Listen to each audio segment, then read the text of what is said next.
मुझे शुरू हो जाना नहीं है। सर, अब इसके बाद आईसीआर के महानिदेशक डॉक्टर मांगीलाल जाट जी भी उपस्थित हैं। अब मैं माननीय मंत्री जी से निवेदन करूंगा कि आप मीडिया को संबोधित करें। दशहरा और दिवाली के बीच में हम मिल रहे हैं और इसी बीच रबी की महत्वपूर्ण फसल की बोनी किसान प्रारंभ करता है। प्रधानमंत्री जी के नेतृत्व और मार्गदर्शन में कृषि और किसान कल्याण विभाग का जो मुख्य लक्ष्य है, एक देश की खाद्य सुरक्षा सुनिश्चित करना, दूसरे किसानों की आय बढ़ाना। 46% पॉपुलेशन हमारी आजीविका के लिए सीधे कृषि पर निर्भर है। और तीसरे, पोषण युक्त अनाज मिले किसानों को, खाद्यान्न मिले, इसकी कोशिश करना। और इसके लिए 6 आयामों पर हम निरंतर काम कर रहे हैं। एक, उत्पादन बढ़ाना। दूसरा, उत्पादन की लागत घटाना। तीसरे, उत्पादन के ठीक दाम मिले किसान को। चौथा, नुकसान हो जाए तो भरपाई करें। फिर कृषि का विविधीकरण और प्राकृतिक खेती, क्योंकि धरती आने वाली पीढ़ियों के लिए भी सुरक्षित रहे, ये चिंता भी जरूरी है। जहां तक उत्पादन बढ़ाने का सवाल है, मुझे कहते हुए गर्व है कि 2014 से लेकर अब तक कुल खाद्यान्नों का उत्पादन हम देखें तो 40% के आसपास बढ़ा है। गेहूं, चावल, मक्का, सोयाबीन, मूंगफली, इनके उत्पादन में हमने रिकॉर्ड स्थापित किए हैं। और इसी का परिणाम है कि आज गेहूं और चावल में हम पूरी तरह से आत्मनिर्भर हैं, हमारे भंडार भरे हैं। 4 लाख करोड़ से ज्यादा का हमने कृषि उत्पादों का निर्यात भी किया है। लेकिन आज जब आत्मनिर्भरता बहुत महत्वपूर्ण हो गई है, हमारा देश अब किसी पर निर्भर नहीं रह सकता खाद्यान्न के लिए भी, तब 2 चिंताएं हमारी हैं। एक, दालों में हम आत्मनिर्भर अभी नहीं हैं। भारत दालों का सबसे बड़ा उत्पादक भी है, उपभोक्ता भी है, लेकिन सबसे ज्यादा आयात भी भारत ही दालों का करता है। तो दलहन के क्षेत्र में अभी हम आत्मनिर्भर नहीं बने हैं।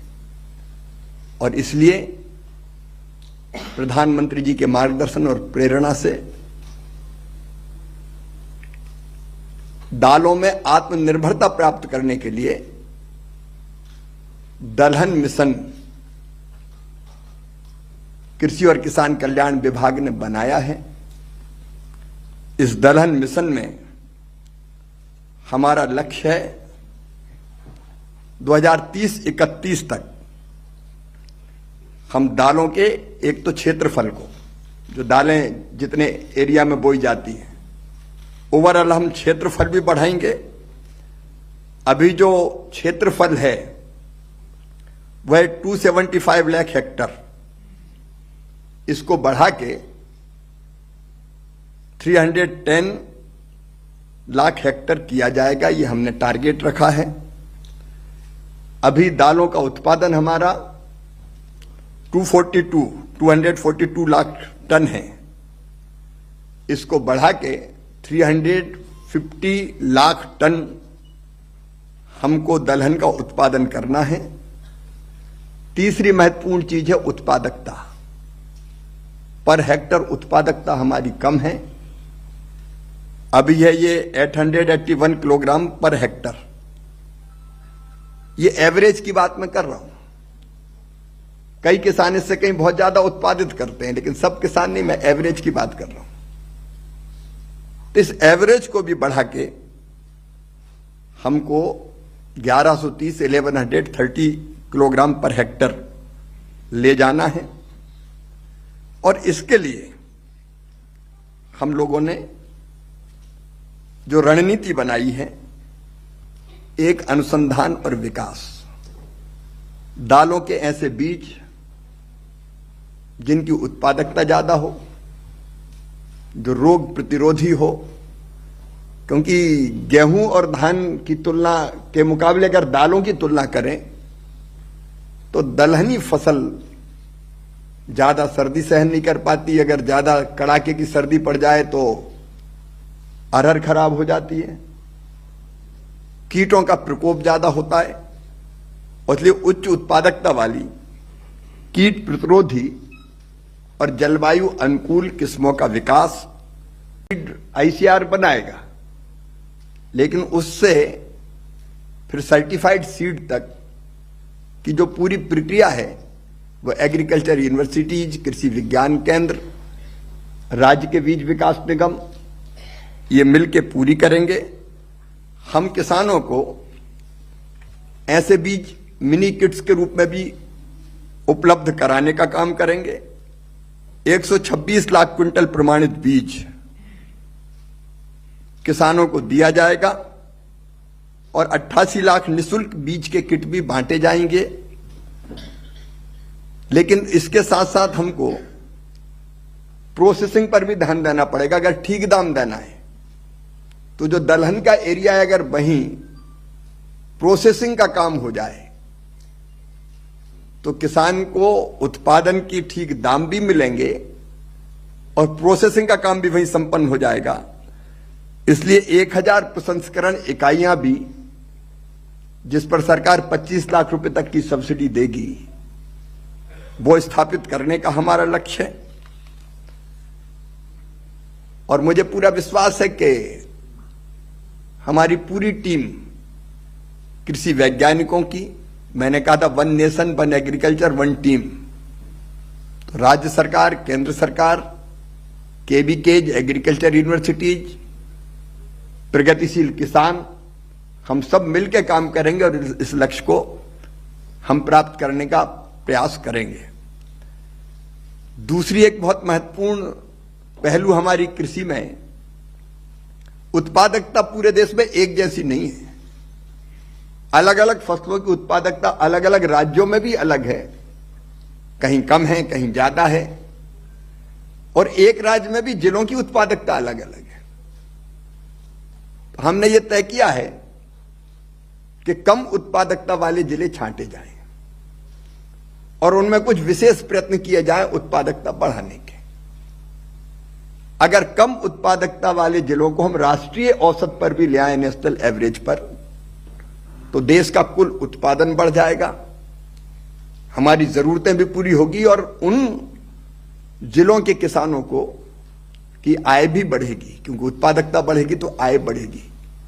ऐसे 100 जिले चयनित किए गए हैं जिन पर हम फोकस करेंगे और प्रधानमंत्री धन धान्य कृषि योजना के अंतर्गत इन जिलों में उत्पादकता बढ़ाने के लिए प्रयत्न किए जाएंगे। इन प्रयत्नों में वहां सिंचाई की व्यवस्था, भंडारण की व्यवस्था, हमने ये देखा कि इन जिलों में ऋण सुविधाएं, केसीसी वगैरह उतना उपयोग नहीं है, उतना उपयोग नहीं किया जाता, उतना है नहीं या उपयोग नहीं किया जाता, तो उसके उपयोग को बढ़ाना। फसलों में विविधीकरण, अब कई जगह जहां धान पैदा होती है तो धान पैदा करने, काटने के बाद वो खेत खाली छोड़ दिए जाते हैं, राइस फैलो, तो उनमें दलहन की फसल बहुत अच्छे ढंग से हो सकती है, जमीन में मॉइस्चर रहे और थोड़ी सिंचाई की व्यवस्था अगर कर दी जाए तो फसलों का विविधीकरण भी करेंगे, फसल की सघनता में भी वृद्धि करेंगे, सिंचाई की सुविधाओं में भी विस्तार करेंगे और दीर्घकालिक और अल्पकालिक ऋणों की सुविधा वो भी बढ़ाने का काम करेंगे। और ये जो कार्य योजना बनी है, ये आकांक्षी जिले, एस्पिरेशनल डिस्ट्रिक्ट्स में, जो कई पैरामीटर्स पर नेशनल एवरेज से नीचे थे, लगभग उसी मॉडल पे हमने बनाई है।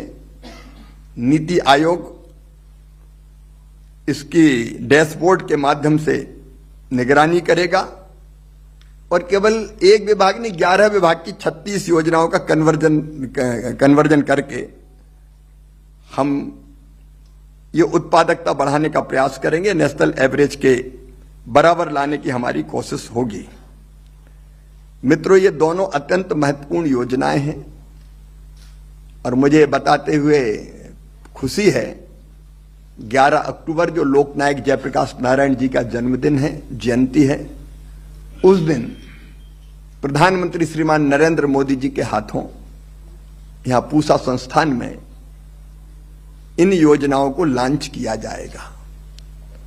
इनके साथ साथ हमारे एक और प्रयत्न था किसानों की आय बढ़ाने का। हमारे किसान छोटे किसान हैं, लैंड होल्डिंग काफी कम है, 1 एकड़, 1.5 एकड़, 2 एकड़। अकेले चाहे आदान लेना हो चाहे उत्पादन बेचना हो, उनके पास इतना नहीं होता कि वो उसको दूर तक ले जा सकें। इसलिए कल्पना आई कि एफपीओ बनाए जाए, किसान उत्पादक संगठन। ऐसे 10,000 एफपीओ बनाने का लक्ष्य रखा था 2020 में। 10,000 एफपीओ बन गए हैं, लेकिन प्रसन्नता की बात यह कि उनमें से 1100 एफपीओ ऐसे जिनका टर्नओवर 1 करोड़ रुपए से ज्यादा है, मतलब करोड़पति एफपीओ वो बन गए। 52 लाख से ज्यादा किसान एफपीओ के शेयर होल्डर हैं आज की तारीख में, और 15,000 करोड़ से ज्यादा कुल मिला के टर्नओवर है। और वो कई तरह के काम, केवल उत्पादन नहीं, प्रोसेसिंग का काम भी कर रहे हैं, अलग अलग तरह के उत्पाद बना रहे हैं, मार्केटिंग में भी उनको सहयोग किया जा रहा है। तो प्रधानमंत्री जी ऐसे एफपीओज को सम्मानित करने का काम भी उस दिन करेंगे। हमने प्राकृतिक खेती का एक मिशन लॉन्च किया था, क्योंकि उर्वरकों का संतुलित उपयोग एक लक्ष्य तो यह है, दूसरे केमिकल फर्टिलाइजर से मुक्त खेती, प्राकृतिक खेती। और डांग जैसे जिले उदाहरण है इसका, जहां बिल्कुल भी केमिकल फर्टिलाइजर उपयोग नहीं होता। अब प्राकृतिक खेती में भी अब तक लगभग 15 लाख किसानों ने, 15,44,000 किसानों ने को नामांकित किया गया है, और 6,20,000 हेक्टेयर जमीन पर ये प्राकृतिक खेती करेंगे। लेकिन इनमें से विशेष बात यह है कि 1.5 लाख किसान जिनने प्राकृतिक खेती की है, वो अब सर्टिफिकेशन करवा रहे हैं, प्रमाणन उनका किया जा रहा है। तो उनमें से चिन्हित किसानों को प्रधानमंत्री जी प्राकृतिक खेती के लिए प्रमाण पत्र भी देंगे।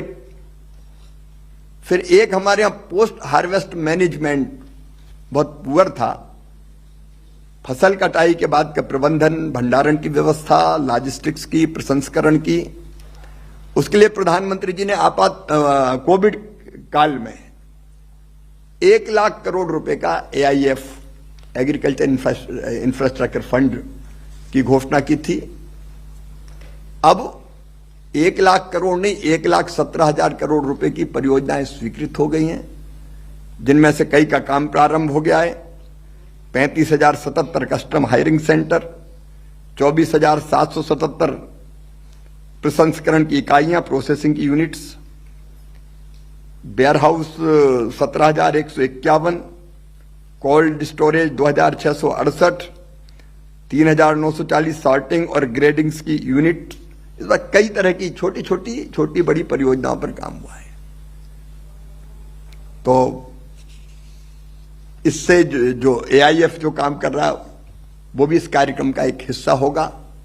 तो एक महत्वपूर्ण कार्यक्रम माननीय प्रधानमंत्री जी का 11 अक्टूबर को पूसा से संपन्न होगा। उसके पहले कार्यक्रम में जाने के पहले प्रधानमंत्री जी अलग अलग जो किसान हैं, प्राकृतिक खेती के किसान, दलहन मिशन के किसान, धन धान्य योजना के अंतर्गत आने वाले किसान, उनसे अलग अलग संवाद भी करेंगे पूसा के खुले क्षेत्र में जहां हमारे खेत हैं।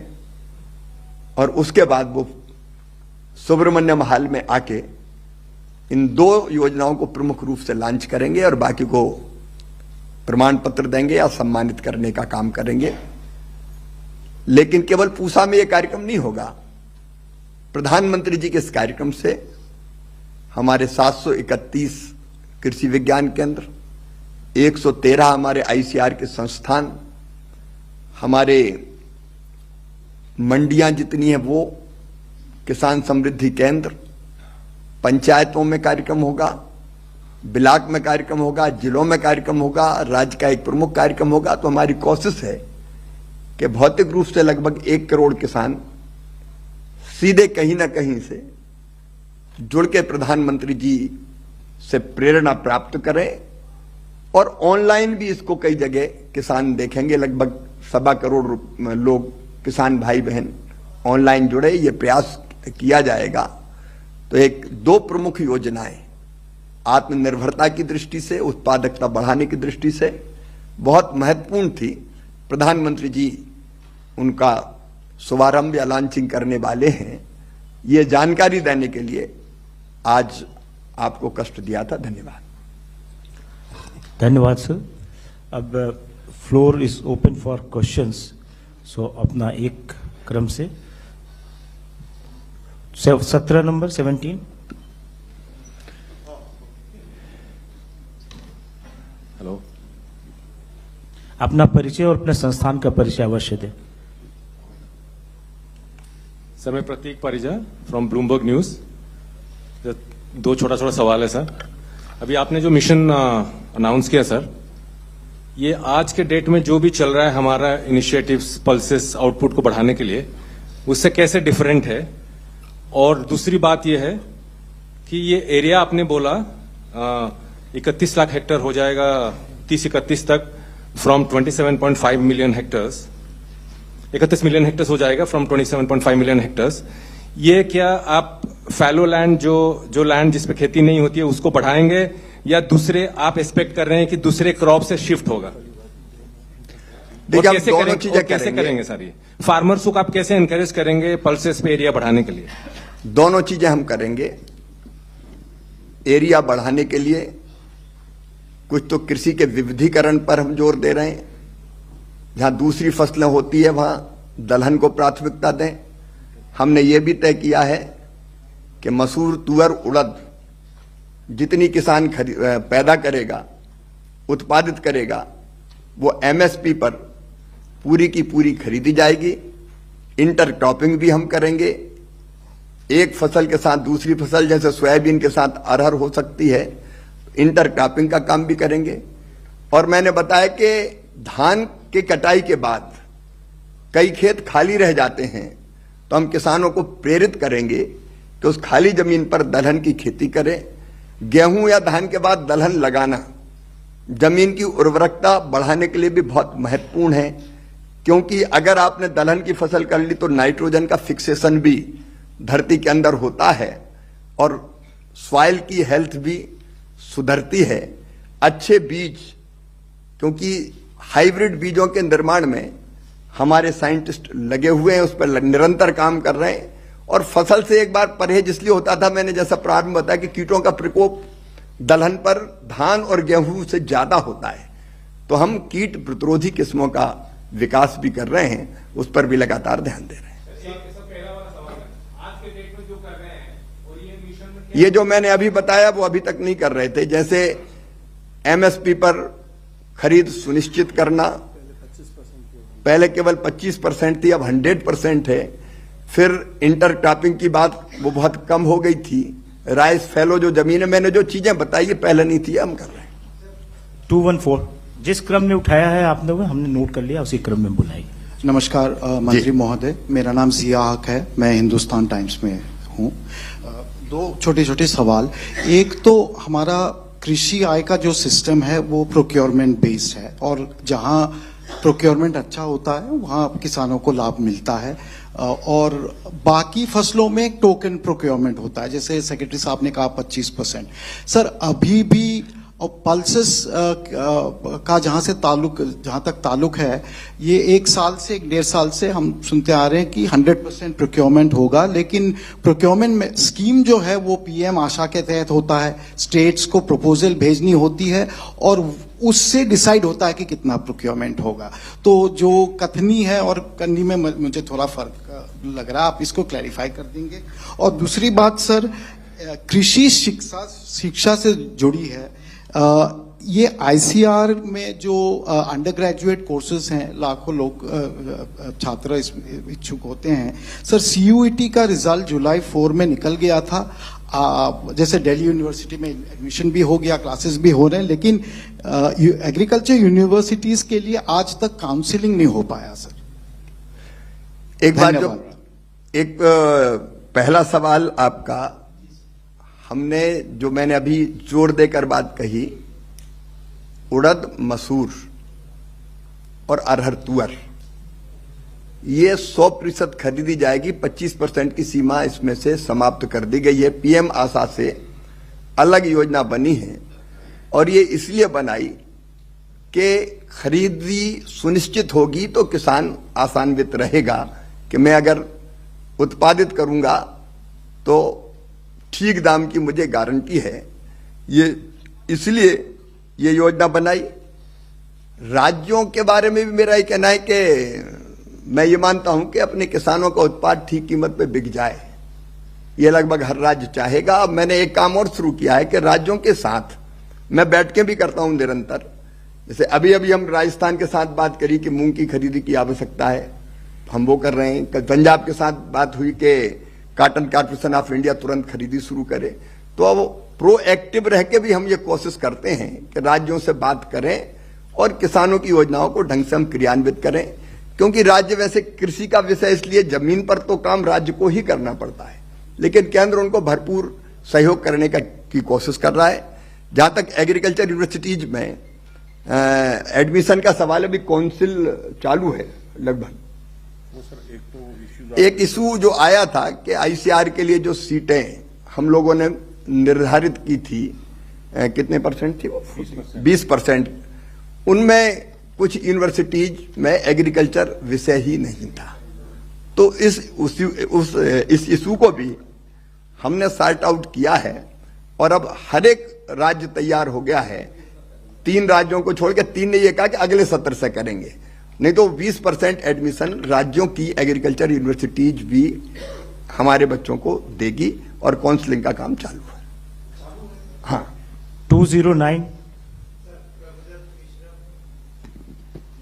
जी sir, Prabhudatt Mishra, Hindu business line से।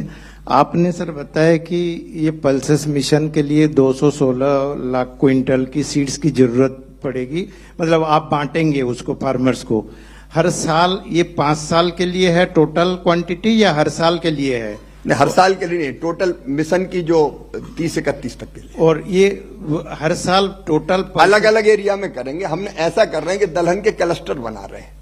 एक क्लस्टर में एक बार जिन किसानों को लाभ मिल जाएगा, उनके पास फिर बीज हो जाएगा, तो फिर अगले साल उनको नहीं देंगे, अगले क्लस्टर में देंगे। तो हाँ, 126 लाख क्विंटल आप देंगे। और हर साल सर पल्सेस के लिए कितने लाख क्विंटल की सीड्स की जरूरत होती है देश में? नहीं, जो बांटा है उसके अलावा भी सीड्स की जरूरत होती है, लेकिन उसमें परंपरागत बीज और बाकी माध्यमों से बीज का इस्तेमाल किसान करते हैं। ये हाइब्रिड बीज बना के हम किसानों तक पहुंचाएंगे और तेजी से उसका प्रसार करने की कोशिश करेंगे, राज्यों को भी उसमें लगाएंगे। सैचुरेशन मोड में आ जाएंगे क्योंकि वो दूसरी साल भी यूज कर सकते हैं। 239 हम सबके पास आएंगे जिस क्रम से रेज किया है। ममता चतुर्वेदी हूं, इंडिया पोस्ट न्यूज से। मेरा सवाल है कि यूएस डील को लेकर क्या आप देश को आश्वस्त कर सकते हैं कि सरकार इससे समझौता नहीं करेगी? और दूसरा सवाल ये है कि देखा जाए तो सरकार हर बार कहती है कि देश में किसानों की जो आय है वो दोगुना होगी, लेकिन क्या आप बता सकते हैं कि देश के जिलों और राज्यों में कहां पर जो वादा सरकार की तरफ से किया गया है, ये वादा कि किसानों की आय दोगुनी होगी, वो पूरा हुआ है? क्योंकि देखा जाए तो देश के अधिकांश हिस्सों में किसान अभी भी संघर्षरत है। हमने, सरकार ने, माननीय प्रधानमंत्री जी ने पूरी तरह से आश्वस्त किया है कि राष्ट्रहित सर्वोपरि है और हमारे किसानों और पशुपालकों के हितों से कोई समझौता नहीं होगा। मुझे लगता है इससे ज्यादा कहने की आवश्यकता नहीं है। और दूसरा, किसान की आय की बात आपने कही। लैंड होल्डिंग हमारे यहां काफी कम है, मैंने बताया, लेकिन हमारे पास आईसीआर ने एक सर्वे किया था 75,000 किसानों का एक डेटा, उनके नाम और उनके फोन नंबर है, जिनकी आय 75,000 रैंडमली अलग अलग जगह से उठाए, जिनकी आय दुगनी भी हुई और दुगनी से ज्यादा भी हुई। लेकिन खेती कई बार परिस्थितियों पर निर्भर करती है। अगर ज्यादा पानी गिर गया, बाढ़ आ गई, फसल डूब गई, तो उस साल आय दुगनी उस किसान की नहीं हो सकती, उसका नुकसान हो जाता है। ऐसी और कोई प्राकृतिक आपदा आ गई तब भी वो संकट में पड़ता है। कई बार अनपेक्षित कोई कीट प्रकोप हो गया तो दिक्कत आ सकती है। इसलिए खेती में निरंतर प्रयत्न करने की आवश्यकता है। मैं दो चीजें और कहना चाहता हूं। एक, हम इंटीग्रेटेड फार्मिंग का एक मॉडल बनाने की कोशिश कर रहे हैं। देखिए, हमारा किसान ऑस्ट्रेलिया, यूएसए या ब्राजील की तरह ऐसा नहीं कि 15,000 20,000 हेक्टेयर जमीन उसके पास हो। 1 एकड़, 2 एकड़, 2.5 एकड़ के किसान हमारे, और खेती करना उस पर आसान तो है ही नहीं। लेकिन खेती के साथ साथ वो पशुपालन, मछली पालन, मधुमक्खी पालन, कृषि वानिकी और दूसरे कामों में लगेगा तो उसकी आय और बढ़ेगी। तो उस पर भी हम काम करने की कोशिश कर रहे हैं। और दूसरा जो मैंने कहा, उत्पादकता बढ़ाना। अब हमारे, मुझे लगता है हम ये नहीं कहेंगे कि 2013-14 तक कितनी आमदनी थी, वो उस सरकार में उससे ज्यादा कितनी। अब ये हमारे लिए अब स्टैंडर्ड नहीं बचा। अब तो हम वैश्विक जो मानक है, इंटरनेशनल स्टैंडर्ड है, उनके साथ हम प्रतिस्पर्धा करेंगे। हम इतनी उत्पादन बढ़ाना चाहते हैं कि कम खेती में भी वो फायदे की खेती बन जाए। उसके प्रयत्न निरंतर जारी है। 187 राइट साइड। सर, मेरा नाम दीपक चौबे है, मैं INS न्यूज एजेंसी से हूं। सर, 2 सवाल है। क्या FPO का लाभ किसानों तक पहुंच रहा है या फिर सिर्फ कुछ लोग मुनाफा कमा रहे हैं? और दूसरा सर, क्या महिलाओं की EPFO भागीदारी सुनिश्चित करवा पाएंगे आप? एक तो मैं निवेदन करना चाहता हूं कि FPO में शेयर होल्डर्स किसान ही है और 52 लाख किसान जुड़े हुए हैं। कुछ ऐसे हो सकते हैं कि खेती भी हो और खेती के साथ वो दूसरा काम भी कर रहे हो, इस तरह का हो सकता है। लेकिन किसान तो वो हैं ही, खेती के साथ दूसरा काम कर रहे होते हैं। अब इसमें कुछ लोग ऐसे हो सकते हैं कि खेती के साथ दूसरा काम भी कर रहे हो और FPO में हो, लेकिन मैक्सिमम किसान ही FPO से जुड़े हैं। निरंतर उनके बीच में हम लोग काम कर रहे हैं। और जो मैंने बताया कि 15,000 करोड़ से ज्यादा का टर्नओवर का लाभ उनको मिल रहा है। उनकी एक तरह से बार्गेनिंग करने की ताकत भी, जब ग्रुप में होते हैं तो साल्टिंग भी करते हैं, अच्छा माल छांटते हैं, दूर भेजने में भी सक्षम होते हैं, तो निश्चित तौर पर उनको फायदा होता है। लेकिन फिर भी किसी भी योजना में निरंतर मॉनिटरिंग करना जरूरी है। सुधार की गुंजाइश सदैव रहती है। हम फिर एक FPO का समागम कर रहे हैं। जो सफल FPO है उनको भी बुलाएंगे और बाकी FPO को बुला के भी जिन्हें सफलता हासिल की है उनकी चर्चा और कैपेसिटी बिल्डिंग करवा के उनको भी उस स्थिति में लाने का हम लोग प्रयत्न करेंगे। 184 सेंटर में। सर, मैं दीपिका फ्रॉम ANI। मेरा क्वेश्चन ये है कि जो आपकी मिशन है दलहन आत्मनिर्भरता मिशन, इसका आपको क्यों जरूरत इसकी महसूस हुई? क्योंकि जैसे कि आपने बताया कि हमारे पास प्रोडक्शन तो है लेकिन इंपोर्ट भी करवाना पड़ता है, और इसका टारगेट क्या होगा? देखिए, जैसे जैसे क्रय क्षमता बढ़ी है लोगों में, हमारे यहां ये बात पक्की, समृद्धि बढ़ रही है और इसलिए खपत भी बढ़ रही है। अब कोई चटनी रोटी या चटनी प्याज से खा लेते थे, अब वो दाल चाहिए। प्रोटीन प्राप्त करने का दाल, विशेषकर जो शाकाहारी पॉपुलेशन है हमारे लिए, वो सबसे सशक्त माध्यम है उसके लिए। तो दालों की खपत भी बढ़ रही है, उत्पादन भी बढ़ा। उत्पादन नहीं बढ़ा ऐसी बात नहीं है। उत्पादन बढ़ने के साथ साथ निरंतर खपत बढ़ती जा रही है। जितनी खपत बढ़ी उतना उत्पादन नहीं बढ़ा, इसलिए हमको बाहर से मंगाना पड़ता है। लेकिन हमारे पास क्षमता है कि हम ऐसे मिशन बना के जितनी हमारी जरूरत है उतनी हम अपने यहां उत्पादित कर लें, बल्कि कल जरूरत पड़े तो हम दुनिया को एक्सपोर्ट भी करें। सर, इसमें जो सरकार है ये दलहन किस तरह से खरीदेगी किसानों से, और जो स्टेट है उनका क्या रोल रहेगा?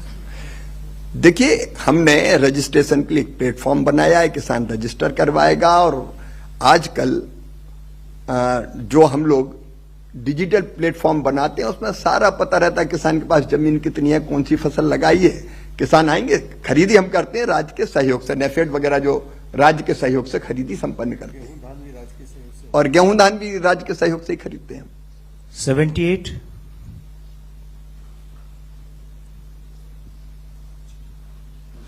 हेलो सर, आशीष पांडे, इकोनॉमिक टाइम्स से। सर, माननीय मंत्री जी से दो छोटे छोटे सवाल हैं सर। पहला सवाल ये रहेगा सर कि जब हम दलहन की बात कर रहे हैं, आत्मनिर्भरता की, साथ साथ हम ऑयल सीड मिशन और कुछ तौर पे मिलेट्स की भी बात करते हैं सर, जो पिछले 2-3 बजट से हम देख रहे हैं, हालांकि अब उसका वर्णन थोड़ा कम हो गया है सर। तो क्या हम एक जो फार्मर है, किसान है, उसके पास लिमिटेड रिसोर्सेज हैं, लिमिटेड इंसेंटिव्स है, लिमिटेड टाइम है, और क्या हमारी एग्रीकल्चर पॉलिसी इतना अफोर्ड कर सकती है कि 3 मिशन हम एक साथ ही चला रहे हैं और सब में सेल्फ सफिशिएंसी की हम बात करते हैं? पहला तो ये सवाल रहेगा सर। नहीं, हम तीनों मिशन एक साथ चला रहे हैं। देखो, हमारा जो तिलहन मिशन है वो भी चल रहा है, और तिलहन हमारे ऑयल सीड्स का उत्पादन भी बढ़ रहा है, निरंतर बढ़ रहा है। दलहन की जरूरत पड़ी तो दलहन भी चला रहे हैं। जब जैसे मैंने कहा कि कई मिशन हमारे ऐसे हैं कि जिसके लिए धन की जरूरत भी होती है, वो धन पूरा करने की बजट में बाकायदा हम लोग प्रावधान भी कर रहे हैं, और कन्वर्जेंस से भी कई तरह की योजनाओं को एक जगह फोकस करके हम। किसान एक ही समय में इतना कैसे डाइवर्सिफाई? नहीं, हर एक किसान तो नहीं रहेंगे ना सर। एक किसान दलहन मिशन में भी आए, तिलहन मिशन में भी आए, जरूरी नहीं है।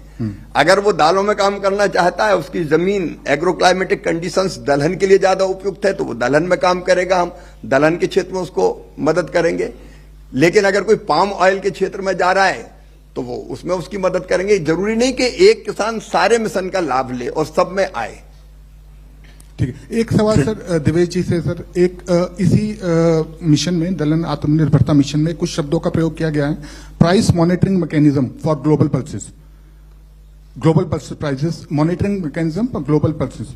चलिए बताइए, आप बता दें। नहीं, जो जैसे उसमें जब इंपोर्ट डिपेंडेंस होती है तो आपको ध्यान होगा कि अभी हाल में ही केंद्र सरकार ने 10% चला और मसूर पे 10% इंपोर्ट ड्यूटी लगाई। उसका फायदा ये हुआ कि एमएसपी के आसपास रेट रहे, किसानों को लाभ हुआ। तो इस तरह के इंटरवेंशन बीच बीच में केंद्र सरकार करती है और कृषि विभाग उस पर इनपुट देता है। देखिए, हम लोगों ने ये तय किया कि आयात निर्यात नीति उसको हम मॉनिटर करते रहेंगे, इसलिए कि हमको जरूरत है, इसलिए हमको मंगाना है। हमारे यहाँ उत्पादन पूरा नहीं है तो हमारे यहाँ दाल आएगी, लेकिन दाल कितनी आए इस पर हम लोग ध्यान रखते हैं। वो इतनी ना आ जाए कि हमारे जो किसान का उत्पादन है उसकी कीमत को प्रभावित करने लगे। जब अगर वो वैसी आती है तो हम उस पर ड्यूटी लगाते हैं। जैसे आपने देखा, मसूर पे ड्यूटी लगाई हमने, चने पे ड्यूटी लगाई हमने, तो वो आना उसका महंगा हो जाता है।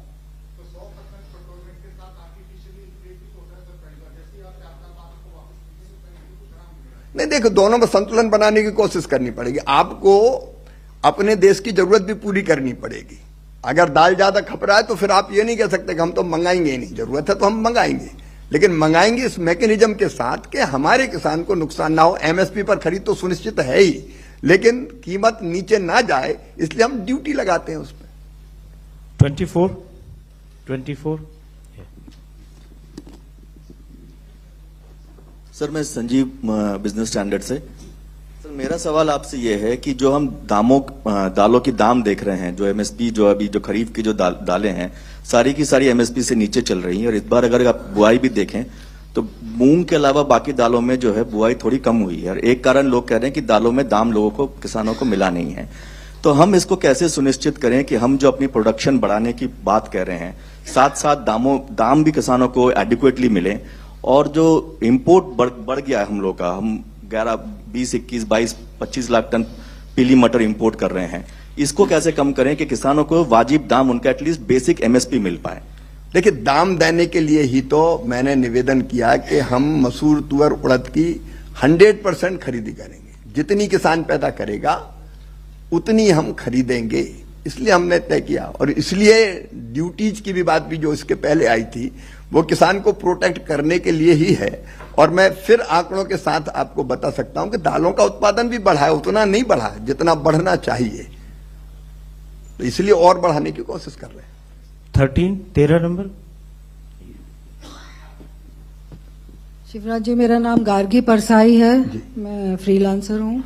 मैं पूछना चाहती हूँ, आपने बहुत एम्बिशियस टारगेट रखा कि 240 लाख टन से 350 लाख टन पे आप दालों का उत्पादन ले आएंगे। आई डोंट नो कितने समय में। मेरा पहला प्रश्न तो यही है, 30-31 तक।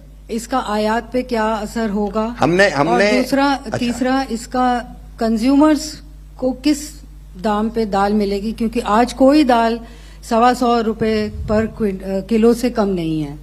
माय सेकंड क्वेश्चन, ये सारे जुड़े हुए हैं। दालों की खेती में जंगली जानवरों का बहुत बड़ा रोल है कि किसान दालों की खेती में नहीं जाता है। नीलगाय वगैरह फिर से दोहराइए, मैं थोड़ा ध्यान। हाँ, क्या बताया आपने? मैंने कहा दालों की खेती में बहुत बड़ा एक कारण यह है कि किसान नहीं जाता है कि जंगली जानवरों से उसको बहुत खतरा रहता है, नीलगाय वगैरह के लिए। उसके लिए सरकार ने कुछ सोचा है क्या? सर, मैं एक तो दालों के उत्पादन के बारे में 23-24 में ये थी लगभग 24, हाँ 240 ये मिलियन टन, 24.246 मिलियन टन, ये बढ़ के 25.238 मिलियन टन हुई है। मतलब उत्पादन घटा नहीं है, उत्पादन बढ़ा है। आप दालों की कीमत के बारे में कहेंगे तो मैं ये मानूंगा कि दालों की कीमतें उपभोक्ता के लिए भी लगभग स्थिर है। आपके पहले जो सवाल पूछा गया वो ये पूछा गया कि किसान को दाम ठीक नहीं मिल रहा। हमको संतुलन बनाने की कोशिश करनी है। दालों के दाम हमको किसान को भी ठीक देना पड़ेगा और उपभोक्ता के लिए भी व्यवस्था सरकार इसीलिए तो खरीदती करने की, तो संतुलन बना एक पक्ष में हम कहीं नहीं जा सकते, संतुलन बनाने की कोशिश करनी पड़ेगी। इसलिए एमएसपी है, अगर ज्यादा जाए तो इसलिए ड्यूटी की व्यवस्था है, तो वो संतुलन बनाने की कोशिश करते हैं। अब उसमें राज्यों के साथ बातचीत चल रही है। ऐसा है कि वो मामला इतना आसान भी नहीं है। ये भारत है, ये भारत है, यहाँ उपाय क्या होना चाहिए इस पे कई तरह की बहस होती है और चर्चा होती है, सहमति बनती है। आरकेवीवाई में हमने ऐसी व्यवस्था की है कि राज्य चाहे तो उस पैसे का उपयोग तार की बाड़ लगाने में कर सकते हैं और कई राज्यों ने तार की बाड़ के प्रस्ताव भेजे हैं। करना राज्य को है, हम तो कुछ आर्थिक सहायता किसान को करने की व्यवस्था कर सकते हैं। 269 कहाँ है? मंत्री जी, मैं ओम प्रकाश हूं, किसान तक से। मंत्री जी, नीति आयोग की एक रिपोर्ट आई है, उसमें यह कहा गया है कि जो डिमांड और सप्लाई का गैप है दालों का, वो है करीब 38 लाख टन का, और आपने इंपोर्ट किया 77 लाख टन का। नतीजा ये हुआ कि मूंग दाल का दाम इस वक्त एमएसपी से 2100 रुपया नीचे है, तूर दाल का 1500 रुपये नीचे है, उड़द का 2000 रुपये नीचे है।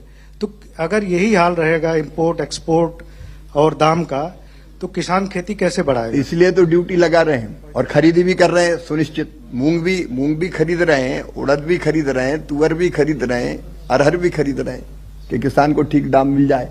पिछले 4 साल में 31 लाख हेक्टेयर एरिया कम हुआ दलहन का। नहीं, 31 लाख हेक्टेयर दलहन का कम नहीं हुआ। एरिया कम हुआ मंत्री जी? नहीं, एरिया दलहन का कम नहीं हुआ है, कहीं कम हुआ है तो कहीं बढ़ा भी है। 145 और दीजिए माइक लीजिए। मैं जतिन हूं सर, एक क्वेश्चन है। फार्मर कॉल सेंटर्स को लेकर कुछ एक कंप्लेंट्स हैं, एक वीडियो भी वायरल हुआ है जिसमें फार्मर कॉल सेंटर में फोन करते तो कहते हैं कि सिर्फ आप बीज और खाद के इश्यूज पे बात कर सकते हैं, आपके अगर कोई क्रॉप लॉस हुआ है या उसके लेकर नहीं है, तो उस इश्यूज को भी कुछ एड्रेस करने का है प्लान? ये अलग अलग कॉल सेंटर में, जैसे फसल बीमा योजना के लिए एक अलग किसान रक्षक पोर्टल बना हुआ है, एक कॉल सेंटर ये अलग है जिसमें हम लोगों ने कहा था कि अगर घटिया खाद, घटिया पेस्टिसाइड, घटिया बीज अगर हो तो किसान तत्काल शिकायत करे। लेकिन अब हम दोनों चीज कर रहे हैं। अगर एक कॉल सेंटर पे आया, फसल बीमा योजना से संबंधित आ गया, तो वो फसल बीमा योजना में वहां से ऑटोमेटिक चला जाएगा। लेकिन अब मैंने ये निर्देश दिए कि एक ओवरऑल सब चीजों के लिए एक कॉल सेंटर चाहिए, तो हम एकीकरण के काम की प्रक्रिया में भी अभी जुटे हैं। उसको एक ही कॉल सेंटर करेंगे ताकि किसान एक जगह अगर खबर करे तो किसी भी डिवीजन का मामला हो उस पर हम कार्रवाई कर सके। 16 नंबर। Thank you. मैं अनिल हांडा हूं, लोकतंत्र किसान अतुल्य भारत से। एग्रीकल्चर इकोसिस्टम में कई सारे फैक्टर्स हैं जिससे एग्रीकल्चर की सक्सेस को नापा जाता है।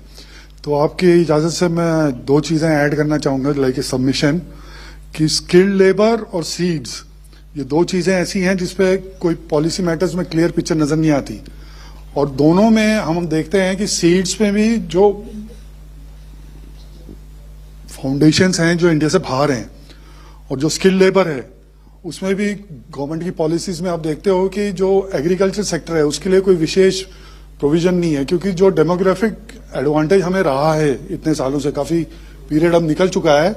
तो एआई में अगर मिलियन किड्स को आप ट्रेन करना चाहते हैं और सीड्स का आपने देखा है कि जो मोनोपलाइजेशन हो रहा है या जिसको कहते हैं इंटरवेंशंस थ्रू फाउंडेशंस होती है, उसमें आपको कुछ ऐसे करते हुए दिखाई नहीं दे रहे। जैसे आपने स्वयं से ही कहा कि बीज की उत्पादकता को बढ़ाने के लिए और उसकी गुणवत्ता को बढ़ाने के लिए सरकार कार्यरत है।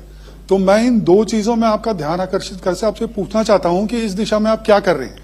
एक तो मैं आपको निवेदन करना चाहता हूं कि पिछले 10 साल में 2900 नई बीजों की किस्में आईसीआर ने अलग अलग बना के रिलीज की है, जिसमें गेहूं भी है, जिसमें धान भी है, जिसमें चना भी। और अगर हम गेहूं में और धान में सेल्फ सफिशिएंट है, या मैं कहूं कि हम तो एक्सपोर्ट कर रहे हैं, 50,000 करोड़ से ज्यादा का चावल हमने एक्सपोर्ट किया और हमारी उत्पादकता विश्व स्तर की है इन दोनों। तो ये जो सीड्स में प्रयास हुए उसी के कारण तो हुआ।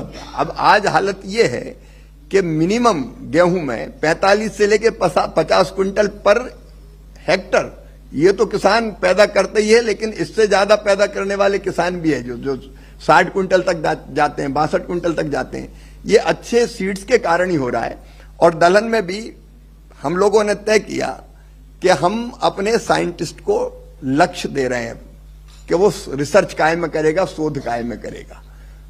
तो जिस चीज की हमको जरूरत है, सीड्स में जरूरत है, तो किस सीड्स में जरूरत है मुझे लगा तो मैंने निर्देशित किया कि हमको ऑयल सीड्स में उत्पादकता बढ़ाने के लिए जरूरत है, तो नए सीड्स कैसे बने, उसमें आए कौन कौन सी पद्धतियां, हाइब्रिड बीज कैसे बन सकते हैं, उस पर साइंटिस्ट की टीम लगी हुई है।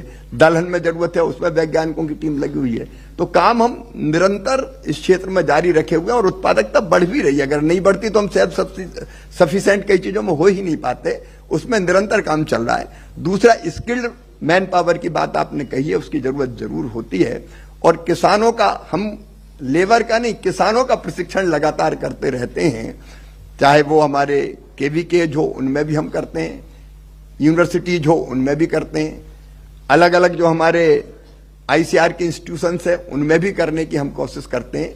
लेकिन ये बात जरूरी आपकी सच है, जिस पर और ध्यान देना चाहिए कि स्किल्ड लेबर, और क्योंकि आज की जरूरत के हिसाब से मैकेनाइजेशन जैसा हो रहा है और आवश्यकता उस दिशा में भी काम करें। सर लैंड होल्डिंग्स की जो इश्यूज हैं, सर लैंड होल्डिंग्स की जो इशू है, जैसे हमारे पड़ोसी देशों ने लैंड्स जो हैं दूसरी जगह एक्वायर करके एग्रीकल्चर कर रहे हैं, तो क्या इस दिशा में हम कोई कर रहे हैं क्या? नहीं, अभी ऐसा कोई विचार नहीं। 11 सर, मैं लक्ष्मी पीटीआई से हूँ। 2 छोटे सवाल हैं सर। एक है जो आपने बताया कि सीड बहुत इम्पोर्टेंट रोल प्ले करता है, और रिसेंटली जो नए सीड आपने लॉन्च किए उनमें से कितने सीड्स आप मिनी किट के तौर पे आप डिस्ट्रीब्यूट करेंगे? एंड ये जो स्कीम आज आप बता रहे कि पीएम लॉन्च करेंगे, ये रबी से शुरू होगा या कौन से सीजन से? नहीं, रबी से ही शुरू कर रहे हैं, इसी सीजन से शुरू कर रहे हैं। सीड आपको पूरी प्रक्रिया पता, जैसे हम ब्रीडर सीड बनाते हैं उसको किसान तक पहुंचने में मिनिमम 3 साल लगते थे।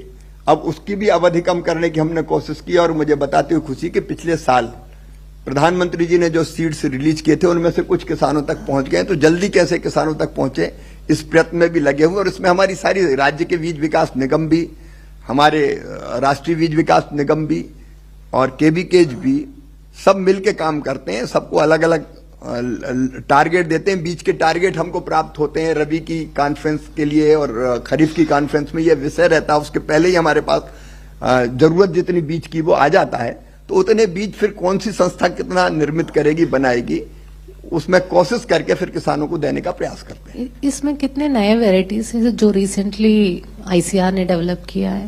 नहीं, अब मैंने कहा कि पिछले साल अगर आप देखेंगे तो 109 तरह की वैरायटी पिछले साल रिलीज। ये पल्सेस ही है सर? नहीं, केवल पल्सेस की नहीं, पल्सेस की बात पूछ केवल पल्स, इसमें पल्स भी शामिल है, इसमें दूसरी चीजें भी शामिल है, पल्सेस के भी है। नहीं सर, पल्सेस जो भी आपने रिलीज किया है, क्या वो पल्सेस जो मिनी किट जो डिस्ट्रीब्यूट कर रहे हैं उसमें होगा? हाँ, उसमें उन्नत बीज होगा, निश्चित तौर पे होगा। वही वाले दे रहे हैं, और कोई बीज नहीं दे रहे हैं।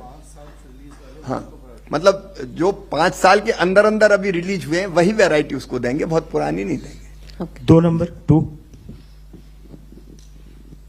नमस्कार जी, मैं सुरेश मनचंदा, मार्केट टाइम्स से। सर, मेरे कुछ एक सवाल ये हैं कि इंटरनेशनल मार्केट के अंदर में जब भी हमारे एग्रीकल्चर प्रोड्यूस जाते हैं तो एमआरएल्स के नाम के ऊपर पे वो उनकी एक रिजेक्शन आती है, और एमआरएल के बारे के अंदर में फार्मर्स के पास में कोई भी अवेयरनेस नहीं है। कितनी क्वांटिटी के अंदर में क्या चीज डालनी है, कौन सा पेस्टिसाइड यूज करना है। हालांकि मैंने कई जगहों के ऊपर आपको देखा कि आपने फील्ड के ऊपर जाकर के नकली दवाइयों के ऊपर पे एक्शन भी लिए हैं, लेकिन अवेयरनेस जो है वो फार्मर्स के बीच में नहीं है, एक बात।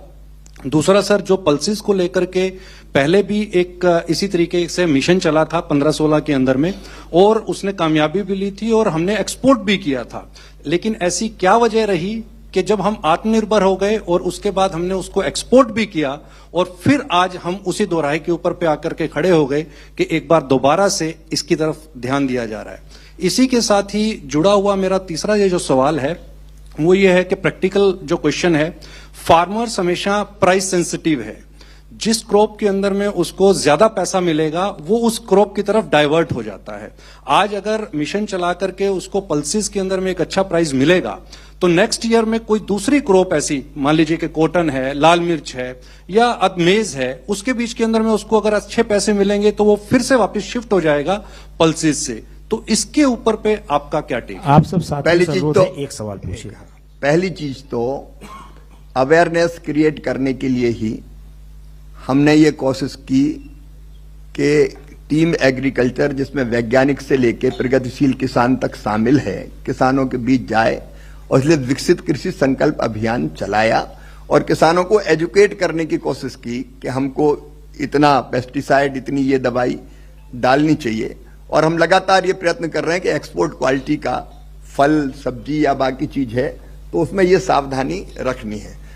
अभी विकसित कृषि संकल्प अभियान हमने समाहित कर दिया, इसमें जो हमारा पल्स का मिशन है उसके लिए, और 100 जिले जो धन धान्य के वो उसके लिए, और प्राकृतिक खेती के लिए। लेकिन अवेयरनेस का काम इसमें भी जारी रहेगा। हमारे साइंटिस्ट भी इसमें अभी भी इन मिशन के अंतर्गत गांव-गांव जाएंगे। अवेयरनेस ही इसका एक उपाय है। दूसरा, किसान सीखता भी है कि भाई इससे ज्यादा अगर हो गया तो फिर मेरा माल जा नहीं पाएगा। लेकिन फिर भी आप जानते हैं कि फल भी, सब्जियां भी आज की तारीख में एक्सपोर्ट कर रहे हैं। दूसरी चीज आपने पूछी पैसा, तो ये तो एक मूल प्रेरणा है। किस चीज में फायदा ज्यादा होगा ये मनुष्य में स्वभावता ही है, तो हमको संतुलन बना के रखना पड़ता है। इसलिए तो मिनिमम सपोर्ट प्राइस पर सुनिश्चित खरीद की बात आई कि भाई ये पैसा तो आपको मिलेगा ही, आप दाल लगाओ। अगर उसको मक्के में ज्यादा पैसा मिलेगा तो सोचेगा मक्का में लगाऊंगा, बहुत स्वाभाविक है। और इसलिए जरूरत देश की सब चीजें हैं, तो सब चीज पैदा होती रहे, इसलिए खरीद की भी सुनिश्चितता, रेट भी ठीक मिल जाए। इसलिए अभी एमएसपी भी आपने देखा होगा, मसूर की 300 रुपया क्विंटल बढ़ी, चने की 225 रुपया क्विंटल बढ़ी, सरसों की 250 रुपया क्विंटल बढ़ी। अभी बढ़ाई वो भी इसलिए किया कि ये आकर्षण बना रहे, क्योंकि पैसा तो मुख्य रूप से रोल अदा करता है, तो ये संतुलन बनाने की कोशिश होती है। 273।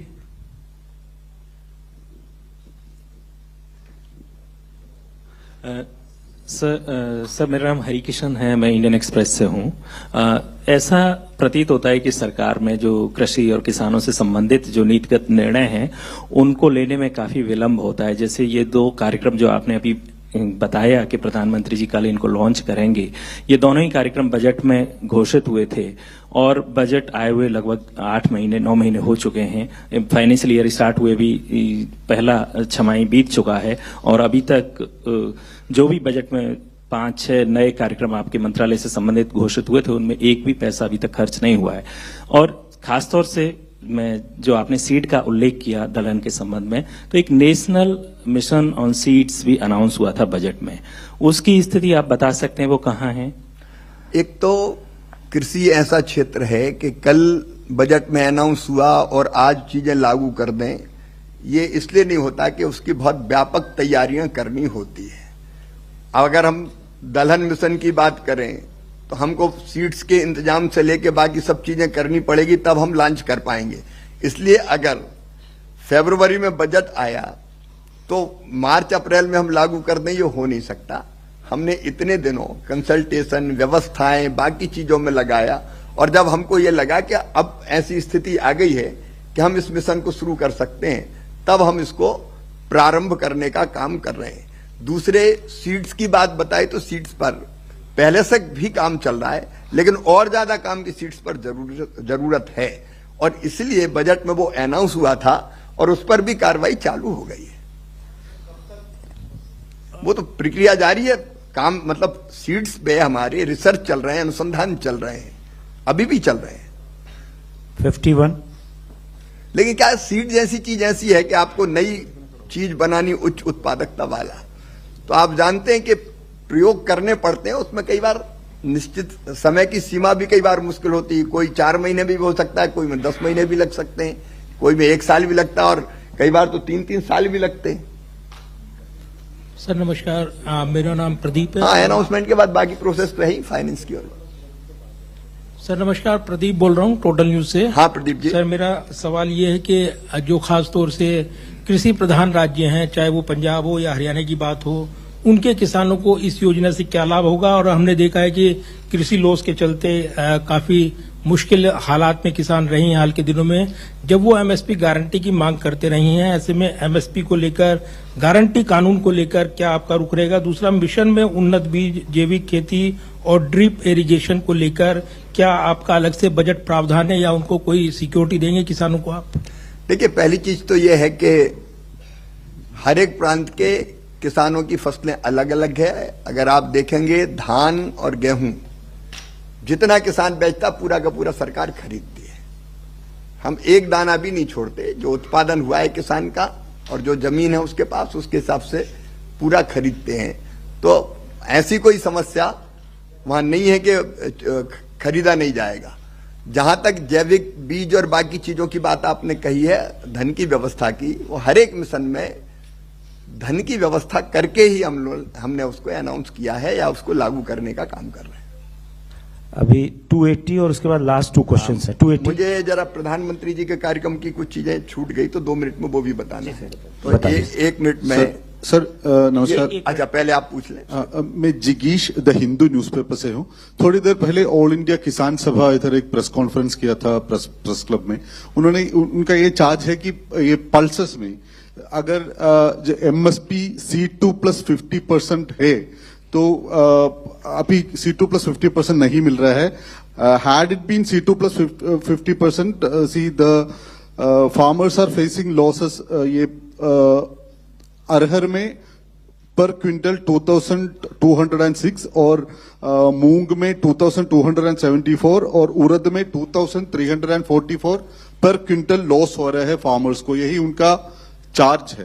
तो आपकी जानकारी में CACP सभी चीजों की लागत का आकलन करके उस पर मिनिमम 50% तय करके ही मिनिमम सपोर्ट MSP की सिफारिश करती है। और MSP की उस सिफारिश को जैसा का तैसा, जस का तस कैबिनेट ने स्वीकार किया है, मंत्रिमंडल ने स्वीकार किया है।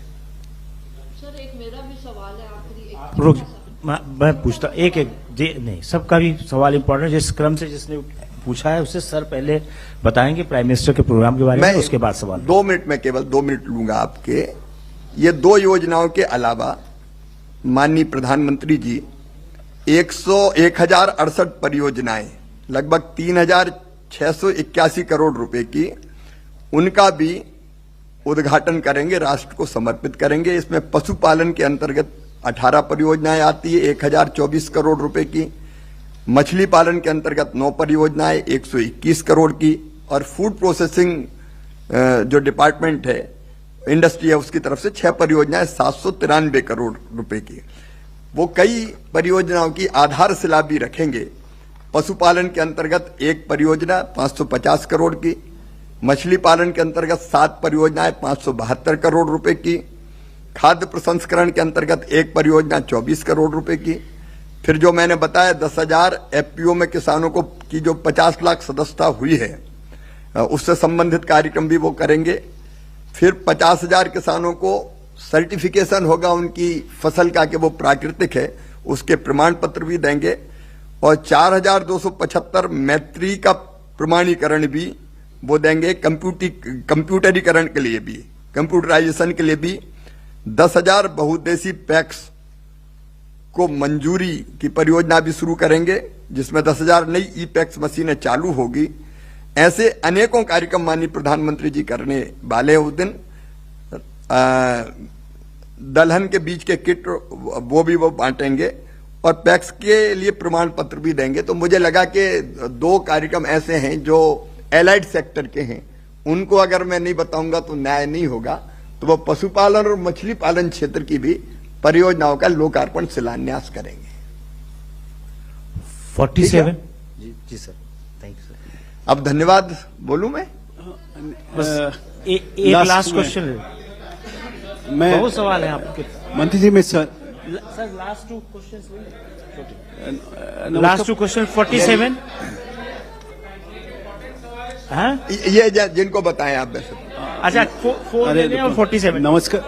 नमस्कार सर, एक सेकंड इधर। नमस्कार, मैं संदीप दास हूँ, फाइनेंशियल एक्सप्रेस से हूँ। मेरा नहीं, वो एक ही ठीक रहता है, फिर उतने सारे। चलिए 4 नंबर पहले आ जाइए, उसके बाद आते हैं आप पर। 4 नंबर इधर दे दीजिए, दे दीजिए।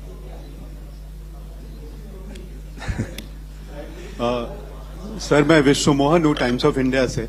अभी पिछले महीने में आपने अभी पिछले महीने में जब जीएसटी रिडक्शन हुआ था तो आपने एक डेटा शेयर किया था कि जीएसटी रिडक्शन के कारण कितने सारे मशीन्स हैं जिसके प्राइस काफी कम होंगे। उसमें बहुत सारे मशीन्स ऐसे थे जो क्रॉप रेसिड्यू मैनेजमेंट के मशीन्स थे, जिससे कि स्टबल बर्निंग डील किया जा सकता है। अभी 2 दिन पहले आपकी जो मीटिंग हुई स्टबल बर्निंग को लेकर के, भूपेंद्र यादव जी भी थे और एग्रीकल्चर मिनिस्टर्स थे नेबरिंग स्टेट्स के। तो क्या उन लोगों ने ऐसा कुछ बताया कि ज्यादा से ज्यादा क्रॉप रेसिड्यू मैनेजमेंट को डील करने वाली मशीन्स की खरीदारी हो? क्योंकि किसान अभी प्राइस रिडक्शन के बाद भी उस तरह का इक्विपमेंट खरीद नहीं सकता है जब तक कि सरकार यदि कस्टम हायरिंग सेंटर्स के थ्रू उसको प्रमोट नहीं करेगी, तो तब तक ये पॉसिबल नहीं है। तो आप कैसे देखते हैं कि इस तरह की व्यवस्था स्टबल बर्निंग को डील करने में मददगार साबित होगी, और कैसे सरकार का इंटरवेंशन ज्यादा जरूरी है क्योंकि किसान अभी भी उस तरह का इक्विपमेंट खरीद नहीं सकता है? ये आपकी बात बिल्कुल सही है।